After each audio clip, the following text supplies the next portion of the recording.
क्या आपने कभी सोचा है कि जन्माष्टमी आते ही श्री कृष्ण पर बेहुदा चुटकुले क्यों बनाए जाते हैं?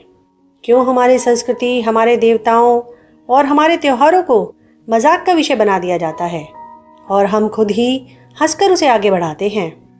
यह सब एक प्रोपेगेंडा है, एक साजिश है, एक प्लानिंग है, ताकि हमारे आराध्य देवताओं की महानता पर प्रश्न खड़े किए जा सकें। श्री कृष्ण पर सबसे बड़ा आरोप लगाया जाता है कि वो 16,000 रानियों के पति थे। हाँ, पति थे, क्योंकि पति का मतलब है पाति इति पति, यानी जो रक्षा करे वही पति है। कृष्ण ने उन 16,000 कन्याओं की रक्षा की, उनका सम्मान बचाया, इसीलिए वे उनके पति कहलाए।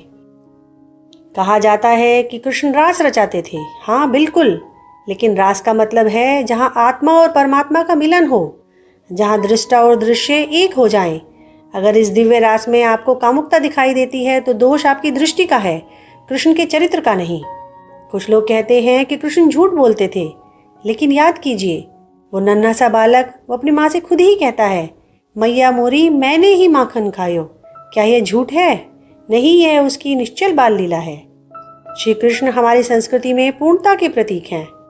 बाल्यकाल से ही राक्षसों का वध करने वाले वीरता के प्रतीक, बिना शस्त्र उठाए महाभारत जिताने वाले कूटनीति और राजनीति के प्रतीक, गीता का उपदेश देकर पूरे विश्व को ज्ञान देने वाले ज्ञान गुरु, जिनकी लीलाओं को सुनकर हर माँ के भीतर वात्सल्य जाग उठे, वे प्रेम के प्रतीक।